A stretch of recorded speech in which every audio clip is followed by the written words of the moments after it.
The team. Tim Kurkjian, ESPN baseball analyst, with us every Friday here on Big Board Sports as we welcome you back to the stretch. We're at Saratoga on the fifth Friday of the meet. Roger Weiland, Chris Honorado, Tim Kurkjian. Good morning, Tim. Roger and Chris, how are you today, Tim? Well, fellas, how you doing? Not too bad. Trying to make sense of this Yankee team and the lack of offense on Tuesday, Wednesday, and Thursday. What's your take on that?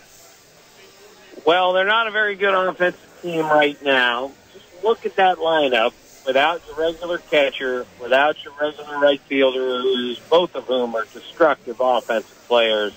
Gleyber Torres hasn't been the same hitter since the end of May. We're not exactly sure what's wrong there, although there are a lot of moving parts in that swing, and he can get out of whack a little bit. And as good as Miguel Andujar is, when you're hitting him third instead of, say, seventh, he gets pitched perhaps a little bit differently. I wouldn't worry at all about the hitting of this club. This club's offense is going to pound when October comes, but it's only going to happen that way when Sanchez is 100%, when Judge is 100%, and I think they need to wait until they're completely healthy before they bring them back. Yeah, it was tough to watch the bottom of the ninth yesterday. Bases loaded, nobody out, and they can't get a run in. Bird pops out, swings at the first pitch, and then Brett Gardner and Austin Romine both strike out. What's your take on Aaron Judge? A little bit of news this week saying, 3 weeks would have been Thursday. Obviously, Thursday here and gone. When do you expect him to start swinging a bat and get back in the lineup? Well, I think he'll be back in the lineup right after Labor Day. That's at least what I was told. But that's a bunch of people guessing. And as you know, Roger, when you start messing with a hitter's hands and his wrists, especially a power hitter like this, you have to be careful. Just because it's a hairline fracture and no surgery is required doesn't mean that it doesn't hurt. And it doesn't mean that you're going to come back easily from that. So I always worry about hands and wrists with hitters. And you really need to take your time on that, and I think that's what the Yankees are doing, and I think that's what they should do. ESPN's Tim Kurkjian with us here on Big Board Sports, 104.5 The Team, ESPN Radio. Tim, in a sport like baseball, we tend to talk about this more in a sport like basketball, and really it pertains to a LeBron James-led team. Like, can they just flip the switch once they hit the playoffs? Are baseball teams capable of that? It's such a long regular season playing every single day that once you hit the postseason, have you seen teams that maybe don't go all that strong into the playoffs be able to flip a switch and still make a really deep run?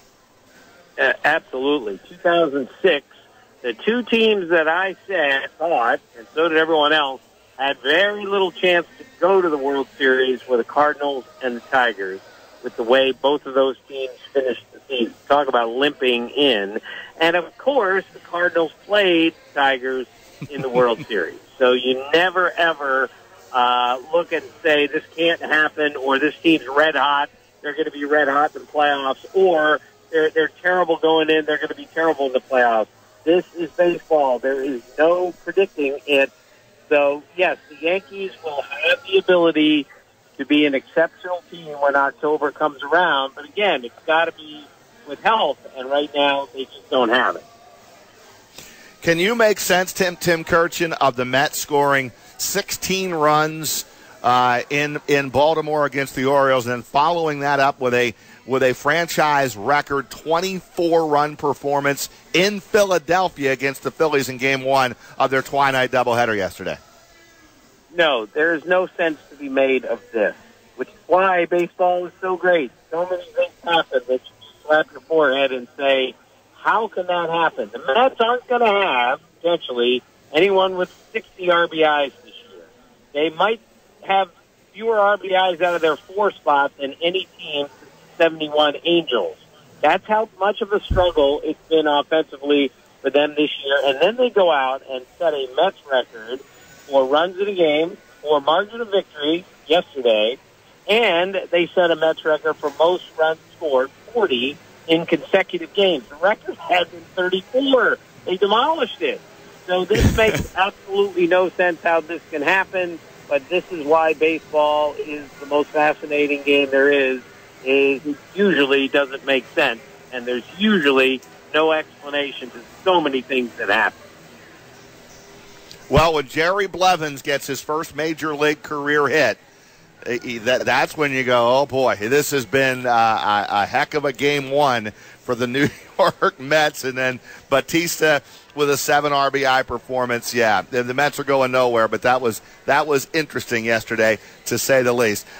Tim, appreciate a few minutes. I didn't read it, but somebody told me you sent out a tweet regarding a 12-year-old coach who decided he was tired of hearing the parents, and he was going to throw batting practice. He did throw batting practice to these parents and basically threw it right by them on every pitch. Is that true? Yeah, that's absolutely true, and I applaud this guy more than you'll ever know. Look, nobody loves Little League Baseball more than I do. I was a part of it as a dad and as a kid, of course. But when the parents are yelling at the kids all the time, when kids are playing a game that hard, and the guy on the other team is throwing that hard, and we got parents screaming at their son to get a hit and not strike out. The coach said, I've had enough. So he got out there and said, Dads, come with me. And he threw BP to all of them with their wives and children watching. And he purposely humiliated all of them. 2 of them came to him afterwards and said, what was that all about? He said, you guys have no idea how hard this game is to play. You yell at your children for making out, and now you know how hard this game is to play, and now you know what it's like to be embarrassed in front of everyone. So stop yelling at your kids.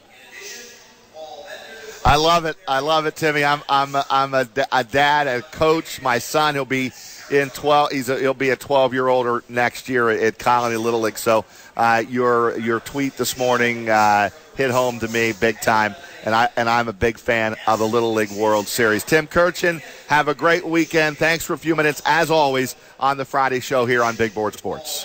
Okay, guys, see you. Thanks, Have Tim. a great weekend. Tim Kurkjian, ESPN baseball analyst on Big Board Sports 104.5. The Team ESPN Radio.